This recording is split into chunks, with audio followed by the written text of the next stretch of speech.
Muy buenos días o buenas tardes, dependiendo de donde te encuentres.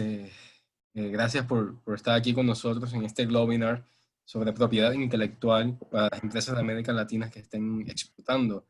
Creo que la propiedad intelectual es un tema que quizás no, las empresas pequeñas y pequeñas no consideran muchas veces, están muy enfocadas en el tema bueno, cómo voy a vender, cómo voy a entrar al otro mercado, cómo voy a marketing, ventas, seguimiento del producto.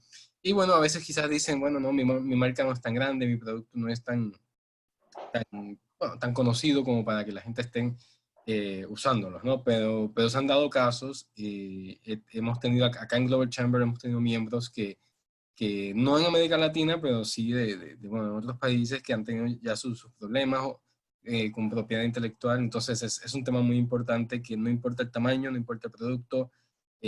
Bueno, comenzando por la marca, tienes que proteger. Hoy en día, con el Internet y todas las comunicaciones que hay, las personas empiezan a conocer sobre tu producto, incluso cuando no hayas llegado al país. Entonces es algo que yo sé que los expertos que tenemos hoy nos pueden hablar un poco más del tema. Para comenzar, ¿Aló? sí, para comenzar Hola. tenemos a Jimena. Hola Hola, Jimena. Jimena, buenos días.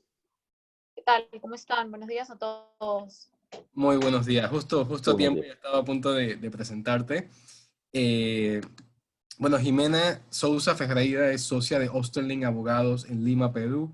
Entonces, la especialidad o una de las especialidades de Jimena viene siendo el tema de propiedad intelectual, y el día de hoy nos está presentando, nos está hablando un poco de lo que son marcas tradicionales.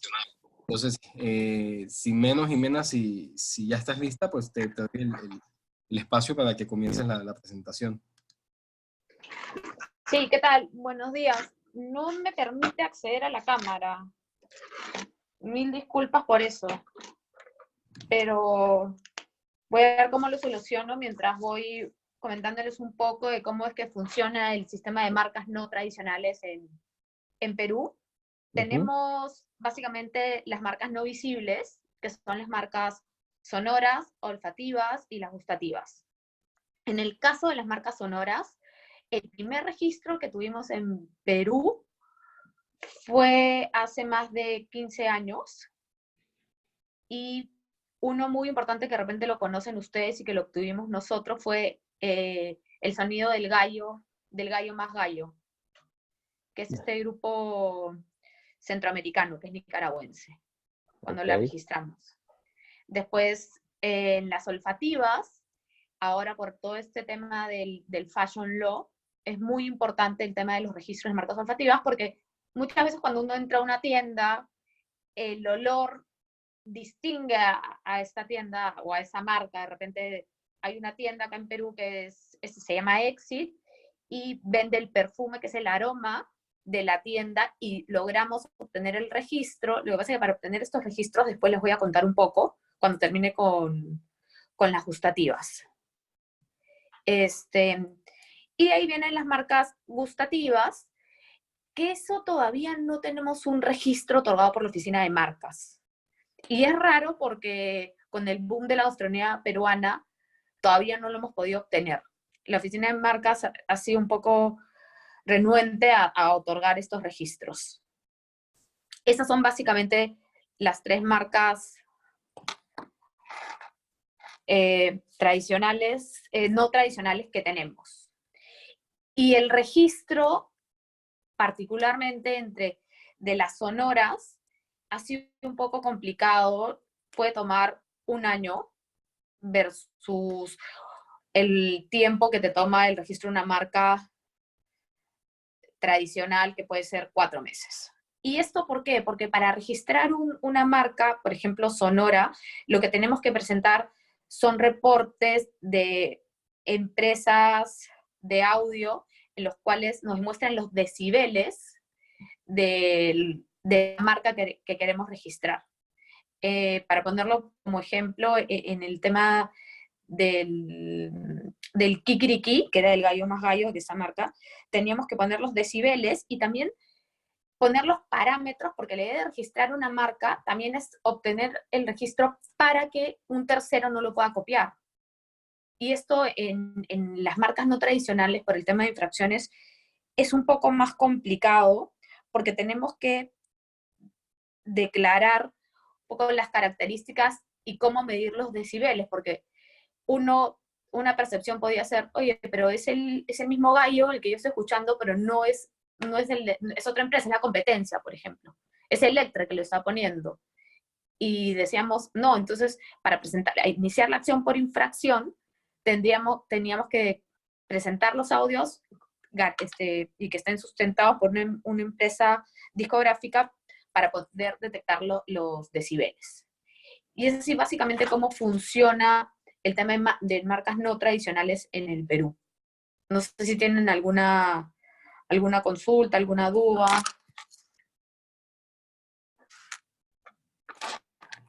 Gracias, Jimena. Justo estoy dejándoles saber a todos bueno, pueden hacer llegar sus preguntas o dudas en el chat del Zoom. No sé si hay algo más que quieras elaborar en el tema y podemos pasar a Alan y quizás dejar las preguntas para luego de las presentaciones. Hola Jimena, oye, nomás para ser puntuales, entonces en el Perú existen 3 tipos de marcas no tradicionales, que son la auditiva, la gustativa y la de olfato. Sí. Ah, perfecto. Muy bien, sí. No, pues está muy interesante. Muy bien. Esa Sí, era y la nomás. Sonora, por ejemplo, se hizo hace más de 15 o 20 años, como yo le decía, 15 que es la años. auditiva.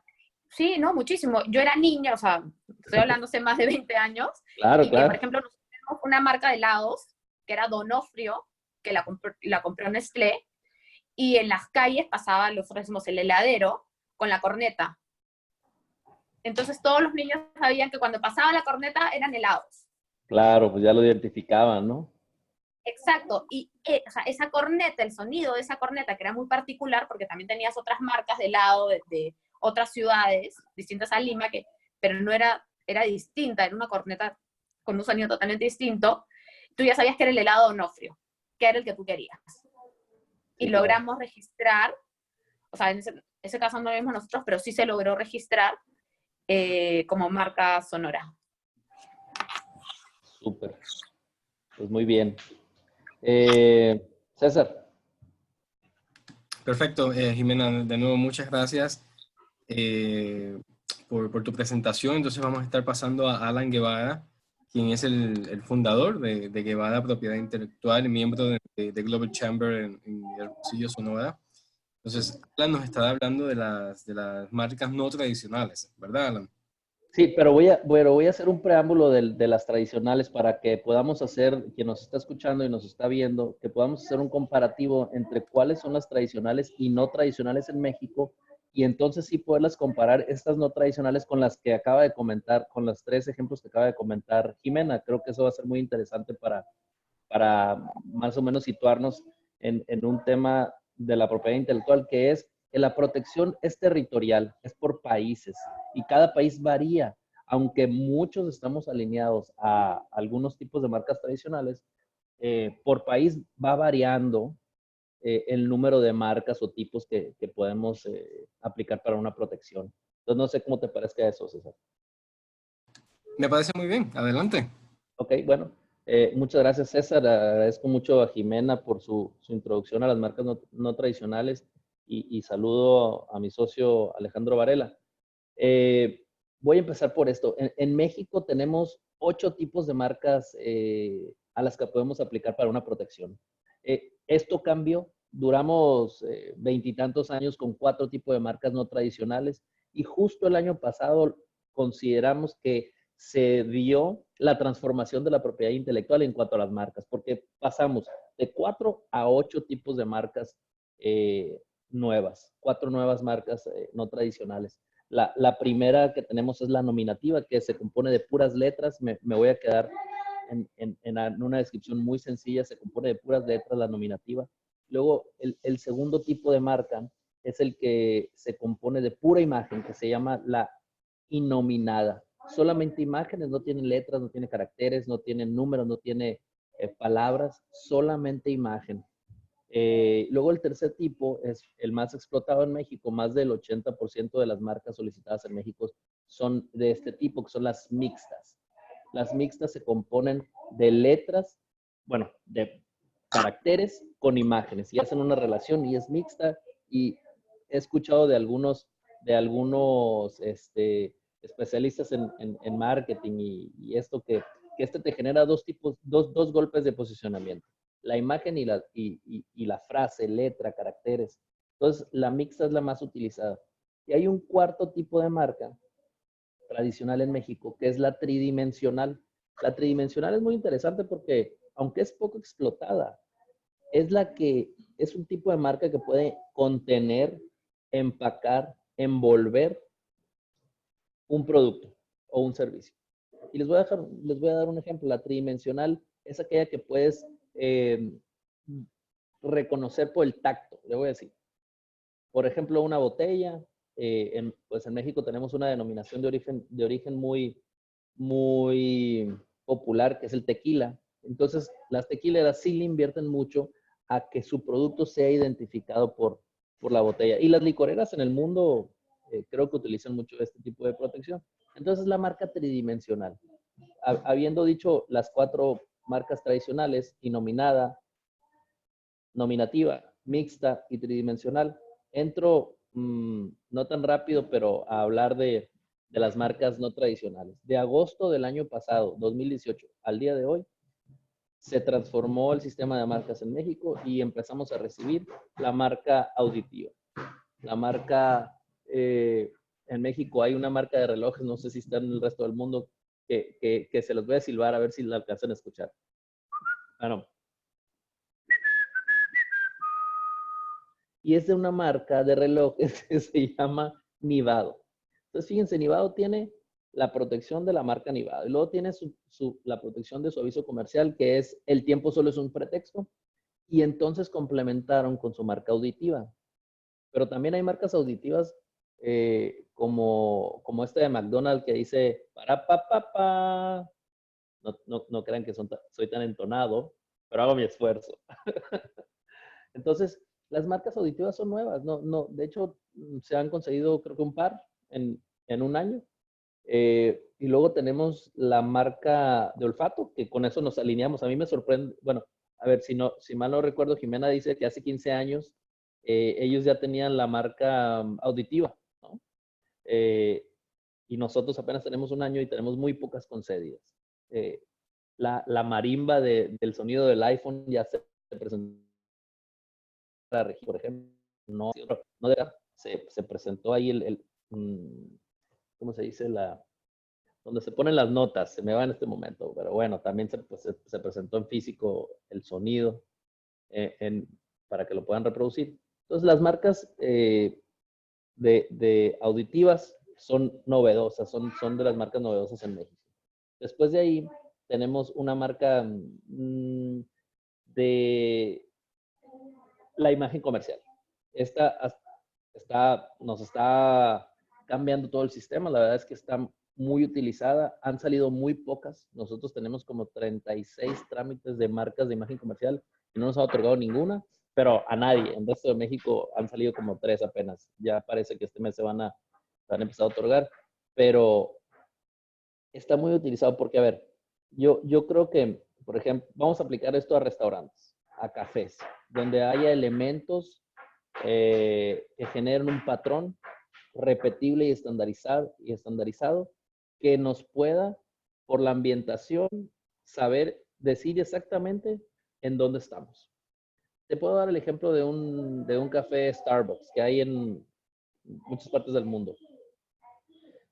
Las dimensiones del local son distintas, muchas veces las dimensiones y tamaños y estilos o forma de los muebles son distintos, pero la combinación de colores, el acomodo, el orden, la estandarización de las cafeteras, las mesas, los tipos de sillones, son los mismos. Entonces son patrones repetibles y estandarizados que hacen que esa ambientación sea característica de ese lugar.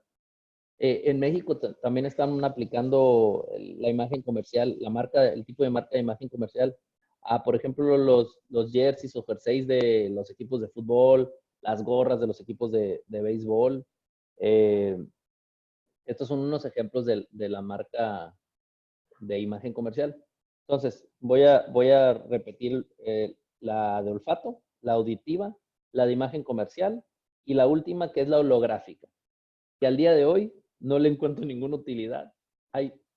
No hay ni 10 trámites solicitados en México, pero son esas marcas que están representadas a través de un holograma.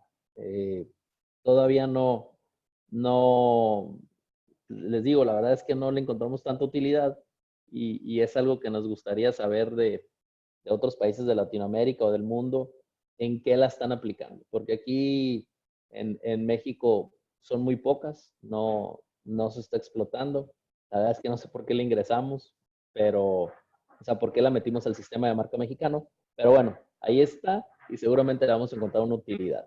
Entonces, para cerrar mi participación, les explico les repito los 4 tipos de marcas tradicionales, que es la nominativa, la innominada, la mixta y la tridimensional, que son las 4 tradicionales, y nuestras no tradicionales son la de imagen comercial, la olfativa, la auditiva y la holográfica.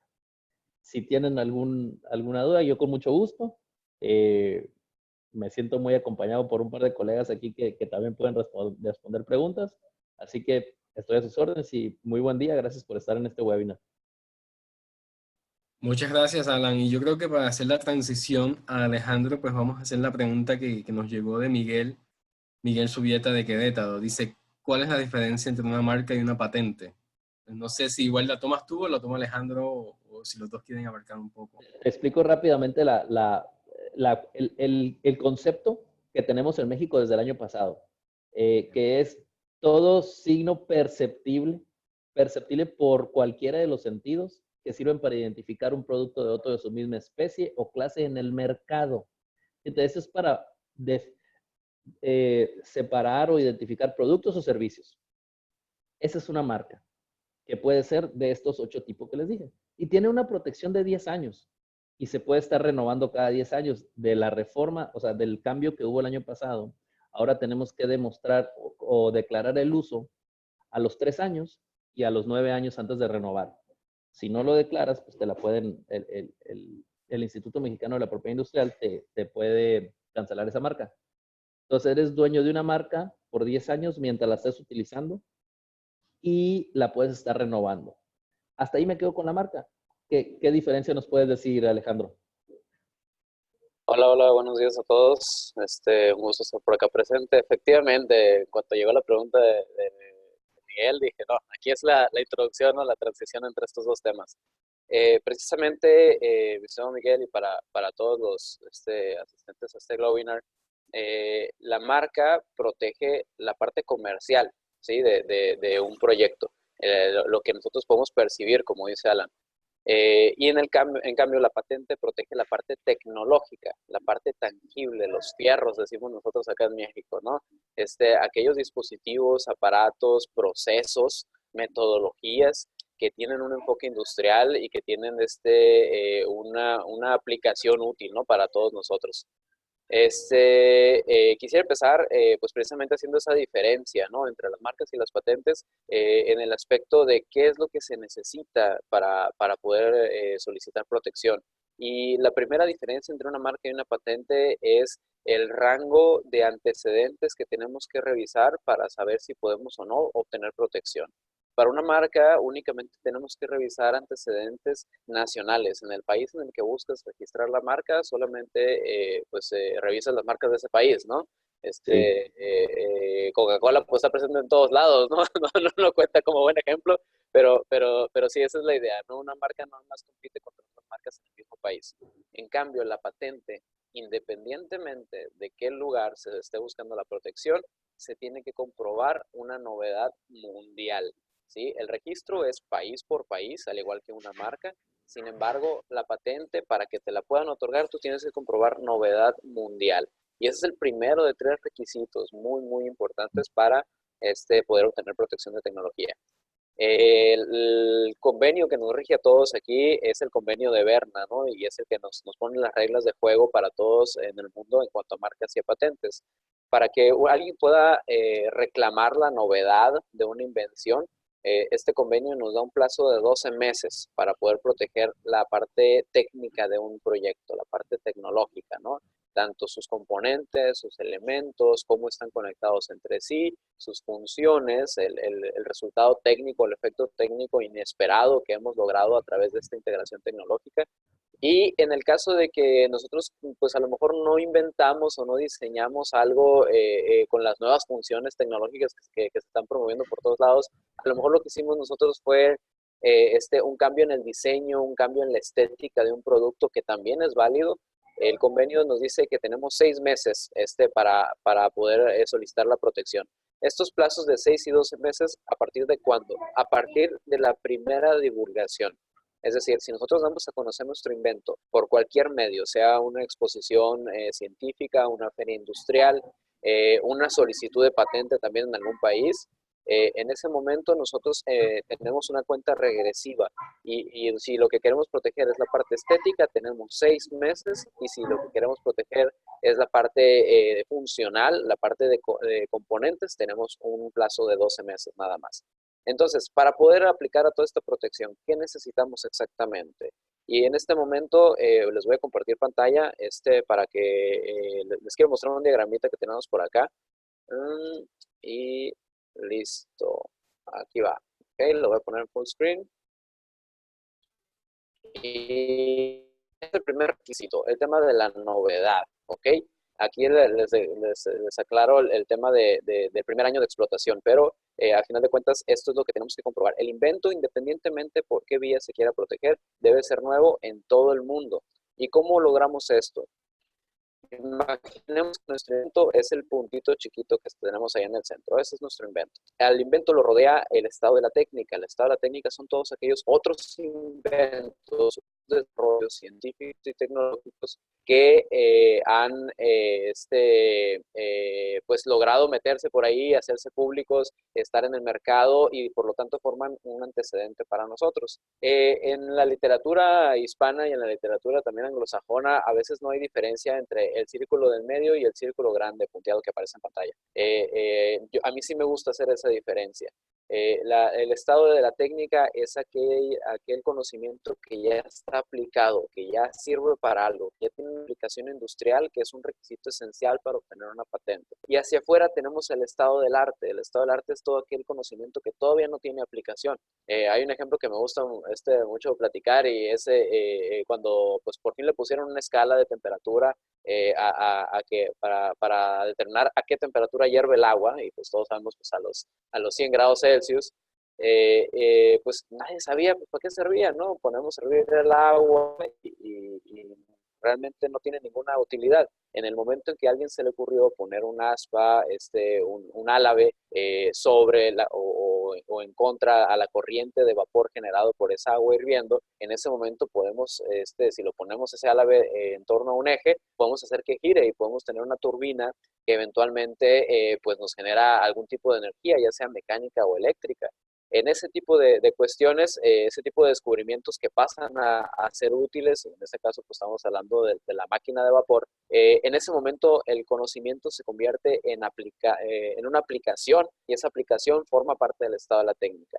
Hay que aclarar que para un invento, tanto el estado del arte como el estado de la técnica son antecedentes para poder determinar si se puede proteger o no por patente. Sobre todo en las áreas químicas, biotecnológicas, farmacéuticas, el estado del arte es súper importante porque hay mucho conocimiento que anda divulgado por ahí y que todavía no alcanza el nivel de ser patente, pero no por eso significa que lo tenemos que dejar de lado, ¿no? En el caso de las invenciones mecánicas, eléctricas, electrónicas, el estado de la técnica siempre es un punto de referencia para poder determinar si algo es patentable o no. Y para terminar aquí mi participación, quisiera explicarles estos 3 requisitos de los que mencionaba ahorita hace unos momentos para obtener una patente. Estos 3 requisitos acá de novedad, actividad inventiva y aplicación industrial. Esto es lo que requerimos y les voy a poner un ejemplo muy claro. Imaginemos que nuestro invento es el A más B aquí, ¿no? Lo tenemos en medio en pantalla. Ese es nuestro invento, un componente A más un componente B con un resultado muy específico. Antes de nosotros ha habido otros inventos con un A más C, por ejemplo, o un B más C, ¿sí? A nosotros están integrando el A y el B. Lo único que estamos haciendo es tomar componentes de inventos previos y meterlos en un cajón, ¿no? Meterlos en una caja y que funcione. Ahí tenemos una falta de actividad inventiva. Probablemente tenemos novedad, que efectivamente nadie había hecho una más B como nosotros, pero no tenemos una actividad inventiva porque lo único que estamos haciendo es integrar esos dos componentes. ¿Qué necesitamos entonces para que nuestro invento pueda ser patentable? Necesitamos esa actividad inventiva. Y yo sugiero siempre meter un elemento W, le digo. El elemento W no tiene nada que ver con el A más B, no tiene que ver ni siquiera con la C. Es un elemento que nadie más había considerado dentro de nuestra rama técnica y que nos brinda esa ventaja adicional, ¿no? Y esa diferenciación respecto al resto de los inventos. El tercer requisito para una patente es la aplicación industrial y es únicamente lograr que nuestro invento sea útil, ¿no? Como mencionábamos hace rato. Entonces, es lo que les quería compartir. En el caso de las invenciones implementadas por software, lo que hay que considerar nada más es que el software esté integrado. Ahorita estamos en el mundo de la industria 4.0, todo tiene software ahorita y si no lo tiene lo va a tener. Entonces, la idea aquí es cuando integremos software en alguno de estos inventos, tenemos que lograr que el software esté vinculado estrechamente con el hardware, ¿no? Los fierros. El ejemplo clásico es el de un brazo robótico. Si nosotros programamos un brazo robótico, el software va a decirle al brazo hacia dónde hay que moverse, a dónde hay que posicionarse. En el momento en que nosotros le quitamos el software al brazo robótico, este brazo se convierte en un pisapapeles gigante, no tiene ninguna utilidad. Y en el momento en que le quitamos el brazo al software, el software se vuelve una línea de código fuente que no tiene tampoco ninguna utilidad. Entonces, en el momento que podemos hacer ese vínculo, esa relación estrecha entre el mundo físico y el mundo digital, ahí es cuando podemos acceder a patentes de software y muy entrecomillado, ¿no? Ahí no me dejarán mentir Alan y Jimena, esos patentes de software, o sea, están muy, muy entre comillas. Hay algunos países que sí aceptan patentes como tal de software, pero van más enfocadas a las metodologías, a los procesos, y a veces están rozando el tema de algoritmos, ¿no? Pero bueno, en caso contrario, cuando nuestro software pues no tenga nada que ver con el mundo físico, si simplemente se trata de una herramienta digital para manejo de información, tal es el caso de los puntos de venta, por ejemplo, aplicaciones como en el modelo peer-to-peer, como Airbnb o Uber, el código fuente como tal, la protección que adquiere es a través de la vía de derechos de autor. Entonces, ahí es, digamos, un panorama muy general de cómo se protegen los inventos alrededor del mundo. La vigencia de todo esto, rápidamente, las patentes tienen una vigencia de 20 años, improrrogables, a diferencia de la marca. La marca sí se puede renovar cuantas veces quiera, por periodos de 10 años. En el caso de la patente son 20 años y se acabó. En el caso del diseño industrial va a depender mucho del país. Ahí, si Jimena me corrige, lo voy a agradecer, pero creo que en Perú, en los diseños industriales, la parte estética tiene protección por 10 años únicamente, y aquí en México, a partir de la reforma del año pasado, acabamos de pasar de un periodo de 15 años, también improrrogables, a periodos de 5 años renovables hasta 25. Es decir, tenemos oportunidad de sacar protección completa por 5 años y renovar de 5 en 5 hasta llegar a 25. Una vez llegado a los 25 años, la vigencia se acaba y el diseño se vuelve de dominio público. Por ahí tenemos esa cuestión. En el caso de las mejoras a patentes, los llamados modelos de utilidad, que no en todos lados son reconocidos, esos pequeños inventos, ¿no? Los petit, que andan por ahí, que consisten en reconfiguraciones, en adaptaciones, mejoras, tienen una protección generalmente de 10 años. Igual esto varía de país a país y hay que acercarse también pues, a los expertos en cada una de las naciones donde tengamos interés en protección para saber pues, de cuánto tiempo disponemos. De nuevo, el tema de la diferencia entre marcas y patentes, pues es que la marca protege la parte de percepción del proyecto y la patente protege la parte tecnológica. La marca es únicamente, bueno, compite únicamente contra otras marcas dentro del mismo país, mientras que la patente tiene que competir alrededor del mundo con todos los inventos y pues también está el tema de las renovaciones, ¿no? Las patentes y todos los inventos tienen una vigencia limitada y no son renovables. y en el caso de las marcas, pues sí podemos estar renovando. Hasta aquí mi participación, mi estimado César. Queda abierto a preguntas. Muchas gracias, Alejandro, la verdad muy, muy interesante. Tenemos una pregunta de Javier Romeo. Javier es un miembro en Miami. Dice, este tema es muy interesante, gracias por compartir. Mi pregunta es, ¿hay mucha diferencia en la protección de información intelectual en América Latina versus en Estados Unidos o en Europa? He leído muchas empresas en Estados Unidos no patentan cosas para no perder los derechos después de 10 años.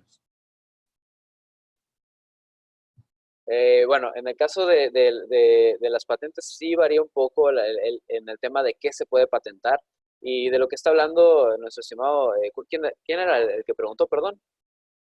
Javier. Javier, mucho gusto, Javier. En este tema de lo que tú estás hablando es el secreto industrial. Es otra figura para proteger cualquier tipo de información, ¿sí? Siempre y cuando esa información pues no sea deducible, ¿no? No sea algo obvio para los que rodeamos a esa empresa o a esa industria. El secreto industrial protege efectivamente sin ningún límite de tiempo. Es mientras uno tenga cerrada la boca, el secreto industrial sigue vigente, todo lo que uno pueda conservar la secrecía. Y sí puede ser una herramienta. El asunto con el secreto industrial es que estamos vulnerables. Si no generamos una metodología adecuada de protección, donde pues tengamos contratos de confidencialidad, tengamos acceso controlado a la información, donde tengamos pues resguardada correctamente, ¿no? Ese secreto que queremos mantener, pues sí nos volvemos vulnerables, ¿no? Y como no tiene un registro como tal, no hay un papel que diga que nosotros tenemos un secreto industrial, pues sí estamos un poquito vulnerables en caso de ser revelado, ¿no? Tal es el caso de lo que sucedió con Kentucky Fried Chicken, ¿no? Que la fórmula secreta ya anda rolando por ahí por internet, ya fue divulgada la fórmula secreta del coronel Sanders. El reto está ahí, por ejemplo, la otra cantidad de secretos industriales que tiene esta franquicia para mantenerse en el mercado, ¿sí? Que por cierto acá en Hermosillo no le está yendo muy bien, de eso se trata, ¿no? Tener una estructura robusta de protección de información donde no todo se reduzca a la protección de las recetas secretas, sino de metodologías, de maneras, estrategias de posicionamiento y demás, ¿no? No sé si Jimena nos pueda apoyar un poquito cómo se percibe esto por allá en Sudamérica.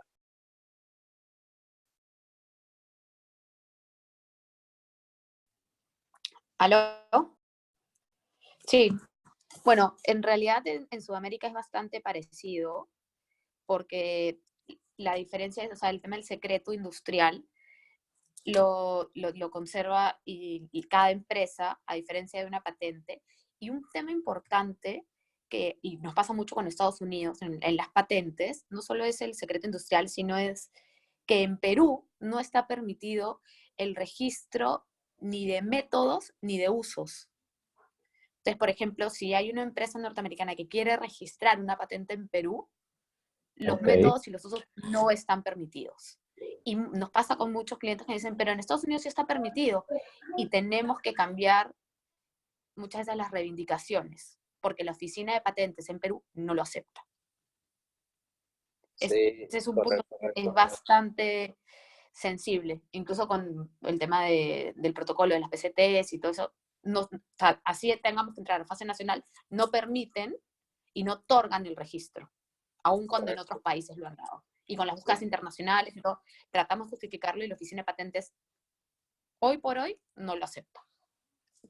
Sí, les puedo platicar el caso de un cliente aquí que tenemos nosotros acá en México, que precisamente su innovación, su desarrollo recae en el tema de las metodologías, cosa que tampoco en México es susceptible como tal, ¿no? Los procesos industriales bien definidos, bien determinados, sí tienen acceso a protección acá en México. Sin embargo, hay ciertas metodologías que van más allá de la aplicación de un proceso industrial, que van más en la manera de hacer las cosas, y eso pues no tiene objeto de protección acá en México, y supongo que es el caso también de allá Perú.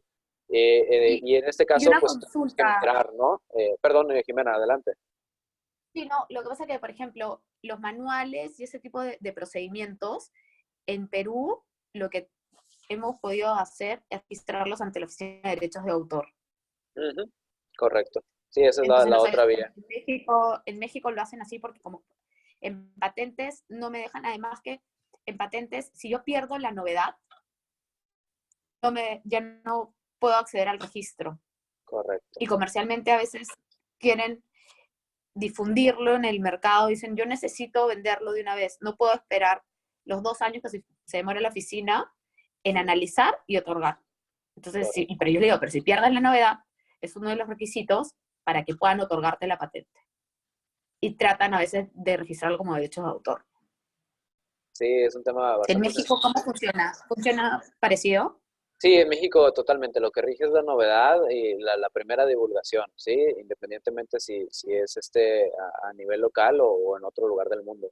Y sí, para poder registrarlo necesitamos efectivamente cumplir con ese requisito, que el invento sea novedoso. ¿Y qué entendemos por novedad? Que el invento no sea divulgado, que no sea de dominio público, ¿no? Y nos dan este límite de 1 año, de 12 meses que platicaba ahorita hace unos momentos, para poder, desde esa divulgación, porque a veces se necesita, ¿no? De repente desarrollamos un invento, se presenta la oportunidad de asistir a una feria internacional donde tenemos que pues, publicar un poco de la información sensible de este invento y pues tenemos ese límite, ¿no? Siempre y cuando guardemos evidencia de que efectivamente nosotros estuvimos en esa feria publicando el invento con tales características, podremos justificar que efectivamente pues fuimos los primeros, ¿no? Y levantar la mano y eventualmente pues al regreso solicitar el trámite, ¿no? Cuanto antes o hacerlo de manera simultánea, ¿no? Hay gente que, órale, ahí te va la patente, ¿no? Y nos lanza con el invento y mientras yo me voy de viaje y asisto a la feria, nosotros tenemos que ponernos a chambear. Sí, y tenemos que lograr esa prioridad, ¿no? Esa solicitud antes del momento de divulgación allá, ¿no? Porque también es una cuestión de secrecía, de prioridad más que nada. Voy a brincar acá un momento, Alejandro, y bueno, tenemos varias preguntas. Se me hacen un poco más orientadas al tema de patente, pero igual si Jimena quieren abundar sobre el hecho, pues está bien. Nos está preguntando Paco Vélez, ¿qué dice sobre las patentes de algoritmos en Estados Unidos? Sí, precisamente ahorita vi la pregunta y es muy interesante, sobre todo acá en México que tenemos un roce directo con la frontera en Estados Unidos y queremos creer que todo lo que sucede allá también puede suceder acá. Si ya está activo por aquellos lados, también puede suceder al resto del mundo. Y lamentablemente no es así. Cada país tiene su legislación. En el caso de los algoritmos, mi estimado Paco, los algoritmos sí tienen esta susceptibilidad de ser protegidos en algunos países, ¿sí? Y de ciertas maneras, ¿ok? No todos los lugares son iguales. Por ejemplo, México pues, no tiene oportunidad para ello, ¿no? Ahorita que Jimena nos comente un poco sobre su experiencia por allá, en Perú y el resto de Sudamérica, en el caso de Estados Unidos, sí podemos establecer una protección para la metodología aplicada a partir del algoritmo. Hay que ser muy claros. Una fórmula matemática, que realmente eso sería el algoritmo, ¿no? Una fórmula matemática no tiene posibilidad de protección, pero si nosotros aplicamos esa fórmula matemática a través de un procedimiento que tenga esa aplicación industrial, ahí es donde podemos acceder un poquito más a la protección. Y esto va a depender mucho del país donde lo estemos planteando. En el caso de México, no podemos realizar esa traducción literal de la fórmula matemática a la metodología y luego ya buscar la patente. Tenemos que encontrar medios físicos, máquinas, aparatos, incluso a lo mejor alguna variación, alguna adecuación para un procedimiento industrial, donde ese algoritmo, esa fórmula matemática nos pueda permitir obtener algo de protección, ¿sí? Y no sobre el mismo algoritmo, sino sobre la aplicación del mismo. No sé, Jimena, si puedes platicar un poquito más por allá.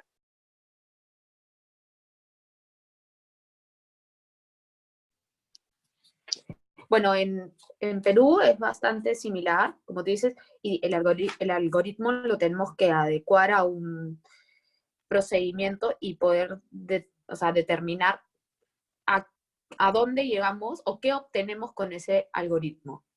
No solo la fórmula, porque per se la fórmula no sería sujeta de registro bajo una invención, ¿no? Es muy parecido a lo que pasa en México. Sí. En donde tenemos más oportunidad de proteger algoritmos, me parece que Japón está haciendo también sus pininos en el tema de protección de algoritmos. De repente me encuentro con algunas patentes chinas, que quién sabe si se hayan otorgado o no, pero veo que hay un auge interesante en la protección de estos algoritmos por allá y sí, pues a lo mejor tenemos alguna una posibilidad. Y en Europa en algunas ocasiones y también bajo unos límites muy, muy, muy estrictos para la protección de este tipo de invenciones, ¿no? Que el nombre que tenemos para acá en México, el nombre legal es invenciones implementadas por computadora. ¿Sí? Para poder referirnos a ellas y no hablar meramente de software, ¿no? Porque el software pues viene siendo el mero código fuente y como tal el código fuente no es aceptado hasta donde tengo entendido en ninguna de las jurisdicciones alrededor del planeta para ser protegido como patente. ¿Alguna otra pregunta, César, o comentario? Sí, tenemos acá una pregunta de Paola Calderón, miembro de la empresa CBOS en México. Dice, ¿por cuánto tiempo se registra un software en derechos de autor en México? En software, fíjate, tenemos la bendición de que la Ley Federal de Derecho de Autor nos da casi una protección vitalicia, ¿sí? La protección es vitalicia y esto es regido por estos convenios internacionales que nos permiten reconocer la autoría de los programadores alrededor del planeta. Es decir, tenemos dos ventajas sobre el tema de las patentes en el camino de derecho de autor. La primera es protección global. ¿Sí? Nuestro derecho de autor es reconocido en todo el mundo, no hay necesidad de estar haciendo registros puntuales en cada país. Y dos, el registro es vitalicio. Y va a depender mucho del país donde estemos. En el caso de México, en el caso de software específicamente en México, tenemos hasta 50 años después de la muerte del último autor. ¿Sí? Si son varios programadores, hasta 50 años después. Y ojo, aquí tenemos también una desventaja, ¿no? No hay que irse por la tangente, hay que ser muy puntuales en esto. El tema de software nos permite la protección del código fuente. Sin embargo, como se podrán imaginar, hay muchas maneras de proteger una idea por diferentes expresiones de código fuente. Por lo tanto, no podremos nosotros prohibir que alguien más que haya tenido contacto con nuestro software pueda hacer el suyo propio. ¿Sí? Es decir, si tenemos, voy a volver al ejemplo, un punto de venta, ¿no? Y este punto de venta tiene unas características muy, muy esenciales. En ese momento nosotros pues no podemos impedir que alguien tenga acceso al menos contacto con él y de repente vaya y desarrolle el suyo propio, ¿no? Y dice, mira, esas funciones están padres y yo sé cómo programar y lo puedo hacer a lo mejor más ágil. Entonces no tenemos esa limitante como en el caso de las patentes, donde sí podemos tener un alcance un poquito más largo, ¿no? Con el tema de qué funciones, qué componentes podemos integrar. Entonces, en el caso del software, en México tiene protección vitalicia y tiene cobertura internacional.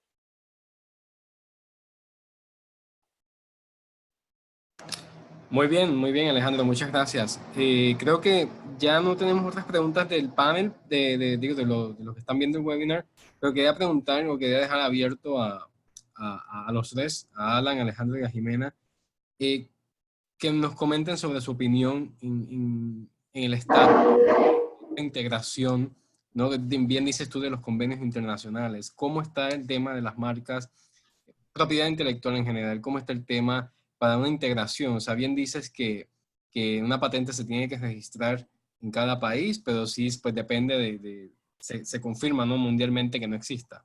Igual con las marcas ya se tiene que registrar en cada país. ¿Cómo está esa integración para una empresa que quiere su producto o su invención en diferentes países al mismo tiempo?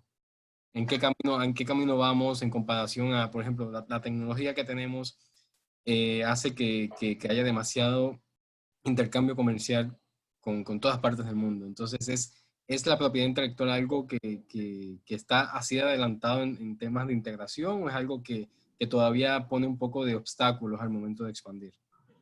Sí, voy a hacer una pequeña contribución ahí nada más para callarme y dejar que Alan y Jimena respondan. Una fe de ratas aquí, corrección. Hace unos momentos dije convenio de Berna para marcas y patentes y es totalmente falso. Convenio de Berna rige el derecho de autor y el convenio de París es el que nos rige en marcas y patentes. Nada más para aclarar, sí, porque me quedé yo con el cassette ahí dando vueltas. Dale, y listo. Ahora sí, Alan, platícanos. Yo nada más voy a comentar que, y a ver si lo puede complementar Jimena. La propiedad intelectual tiene algo bien interesante que surge de los tratados internacionales. Hay una organización mundial de la propiedad intelectual en Suiza que administra los tratados y de ahí nos vamos bajando todos los países. Algunos estamos en cierta parte, otros no. Por ejemplo, el PCT, el Tratado de Cooperación en Materia de Patentes, pues estamos casi todos los de Latinoamérica, pero Argentina no está en PCT. Creo que no está. No está, ¿verdad? No. Y luego está Protocolo de Madrid y está el sistema de Madrid que ya no se está usando, o sea, casi se está yendo casi todo por protocolo, ¿no? Claro, Y, pero por ejemplo, ustedes tienen perdón que te interrumpa, Alan, pero ustedes sí. ya se adhirieron al protocolo de Madrid, Sí. pero Perú no. Y Perú Perú no. tenemos 2 años, no, y tenemos 2 años en el cual el presidente del INDECOPI, que es la Oficina de Marcas y Patentes, Ajá. promovía la firma y la adhesión del protocolo de Madrid. Por muchas razones, no nos hemos adherido al día de hoy.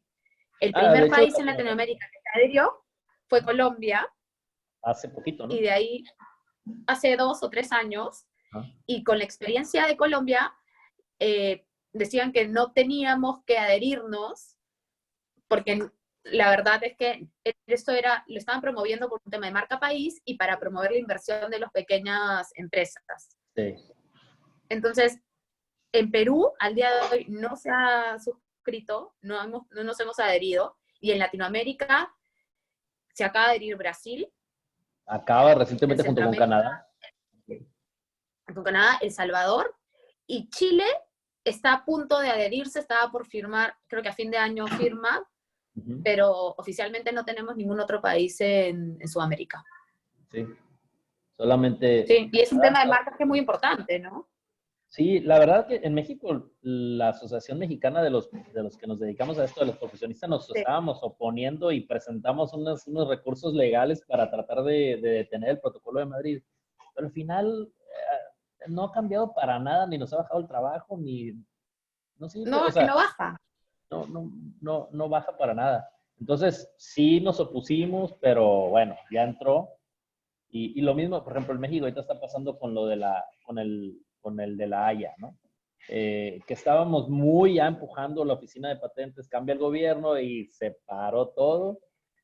Cancelaron presupuesto para negociaciones de tratados internacionales. Entonces, en México eso está parado y no creo que vaya a salir en los próximos 4 años.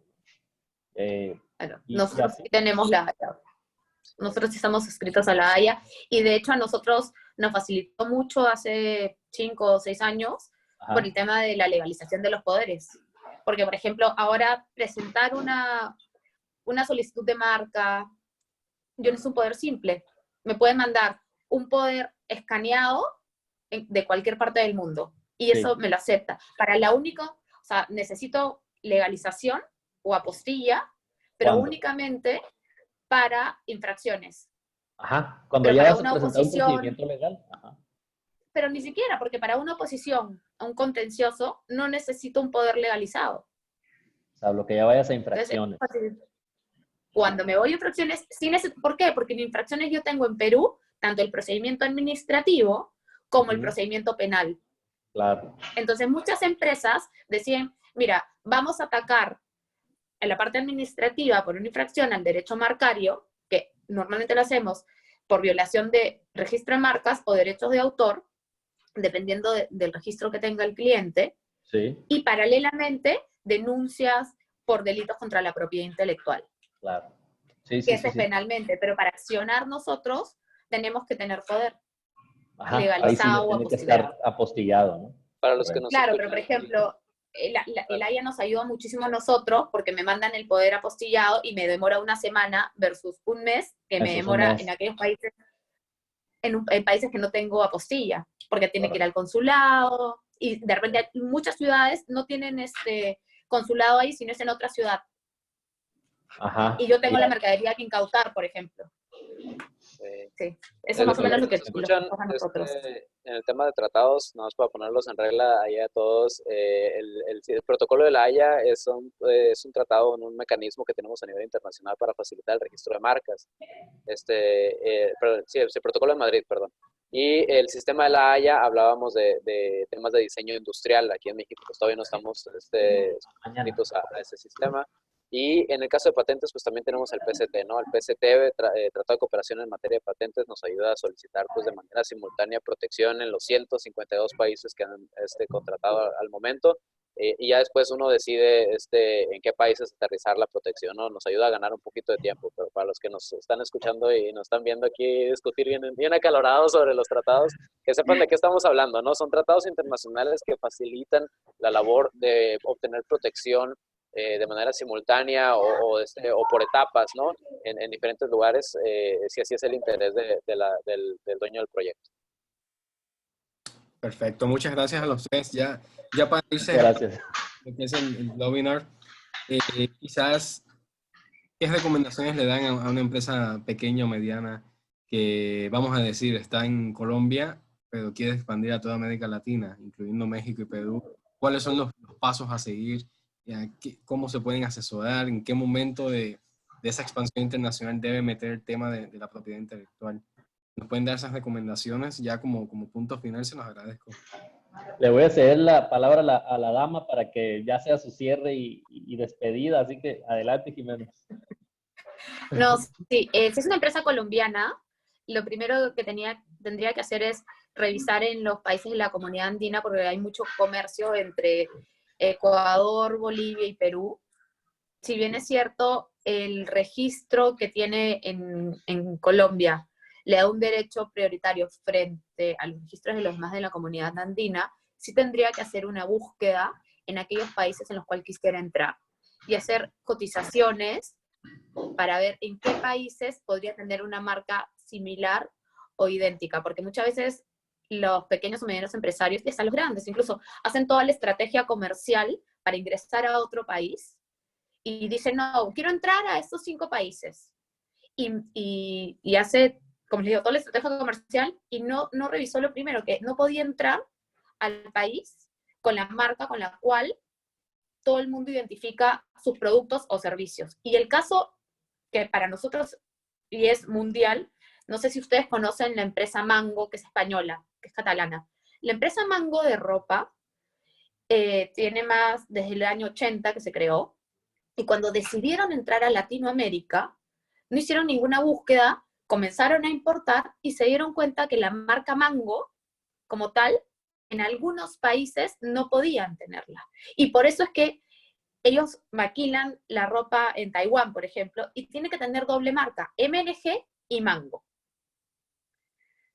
Incluso en México no puede entrar con Mango y tiene MNG. Ajá. ¿Por qué? Porque hay una empresa panameña que registró la fruta del mango y puso mango. Y lo hizo en la clase que identificaba textil, joyería y también tiendas. Lo hizo tanto para servicios como productos. Y eso lo hubiese evitado si hubiese hecho una búsqueda. Y las búsquedas, todo el mundo, a veces uno puede pensar, no, es que me va a salir muy caro, no tengo el presupuesto. Y las búsquedas no son un costo excesivo. No. Es algo totalmente accesible que tiene que incluirlo dentro del presupuesto que se presenta al área internacional para expandir el negocio. Claro, es preventivo, ¿no, Jimena? Sí, Adelantarse, tenemos que ser ¿no? preventivos. Correcto. Siempre la prevención es mucho más barata que la solución. O sea, eso es de entrada. Sí. Y si pones una del 10, si cuesta $1 o $1 la prevención, te va a costar 10 la solución. O sea, más o menos en esa. Yo quiero recalcar mucho lo que dice Jimena. Sí, hay que hacer las búsquedas, es ir perfectamente a la prevención. Son relativamente accesibles, pero hay que buscar y hay que ir viendo hacia dónde va el negocio para ver si vamos a ir a Latinoamérica, si vamos a ir a nosotros que estamos acá, todo el mundo quiere ir a Estados Unidos. Entonces hay que hacer las búsquedas en Estados Unidos, o si queremos ir a Centroamérica o a Latinoamérica, a los países que haya interés de hacer negocio, hay que hacer la búsqueda. Porque si nos damos cuenta que está ocupado, pues entonces tendremos que tomar las adaptaciones necesarias para poder estar ahí. Porque no vamos a parar el crecimiento del negocio por la marca. Tenemos que encontrar soluciones. O sea, ¿qué solución tengo para poder adaptarme a eso? Yo les sugiero que a través de Global Chamber, si ahorita que estamos en esto, puedan pedir ayuda de especialistas. Nosotros sabemos perfectamente la calidad del trabajo de Osterling en Perú, así que pues ahí está. Espero que nos consideren a nosotros o también cualquier otro. O sea, el chiste es que la propiedad intelectual se busque, se genere para que los negocios crezcan. si los negocios crecen y abarcan mercado, territorio, nosotros vamos a tener más trabajo y va a haber una mejor protección y orden económico, así voy a cerrar. Entonces, pues muy buen día. En mi caso, quisiera nada más para cerrar ya, nos quedan unos minutitos. En el caso de tecnología, en el caso de las patentes, es muy importante también estar adelantándonos al tema de la protección. Hay veces que estamos comercializando con tecnología que no sabemos si tenemos los permisos adecuados, más allá de la licencia, sino la libertad de operar, ¿no? Y son esos estudios de FTO que le llaman, ¿no? Freedom to Operate, la libertad de uso, en donde a lo mejor la tecnología no es nuestra, pero tampoco está protegida en nuestro país, por lo tanto podemos, queremos exportar hacia otros países, queremos movernos hacia otros lados, pues tenemos que verificar si no estamos violando los derechos de alguien más. Entonces, estas búsquedas de patente, ¿no? Que le llamamos por acá, o el FTO, nos ayudan a saber si tenemos disponibilidad o no de exportar tecnología a otro país y comercializarla, ¿no? Sin ningún problema. Entonces, por ahí nada más tenemos que tener en cuenta eso en cuestión tecnológica. Perfecto, bueno, nuevamente muchas gracias Alejandro Varela, Jimena Sousa y Alan Guevara por su tiempo de hoy. Vamos a estar compartiendo la grabación de este webinar con tanto los que estuvieron presentes aquí hoy como el resto de nuestra base de datos. Definitivamente un tema muy importante, creo que hay varios ángulos que hasta yo mismo no había pensado. Creo que hasta a los países al momento de buscar su competitividad, esto es un tema esencial, ¿no? Y bueno, buscamos darle seguimiento a ver si el año que viene hacemos otro evento como seguimiento a esto. Es muy ya lo podemos hacer más específico sobre algo, o sobre un tema específico y lo vamos desmenuzando. Claro. Suena muy interesante. Así que nuevamente gracias a todos, que tengan muy buen día y bueno, no se pierdan nuestros webinars. Vamos a estar enviando el enlace de todos nuestros eventos. Todas las semanas tenemos en inglés. La semana que viene, el día 24, tenemos de leadership, o sea, de los líderes empresariales. Igualmente tenemos el día 14 de noviembre otro en español que va a tratar de los acuerdos comerciales. Vamos a tocar el nuevo el UMSCA, que es el nuevo NAFTA. Vamos a tocar el TPP, Mercosur, entonces va a estar muy interesante. Vamos a estar enviando toda esa información en el seguimiento. Bueno, que tengan muy buen día. Gracias. Muy buen día. Jimé, cuídate. No, gracias. Hasta luego. Sí, un gusto. Que les vaya bien. Gracias. Igualmente, Adiós. bye.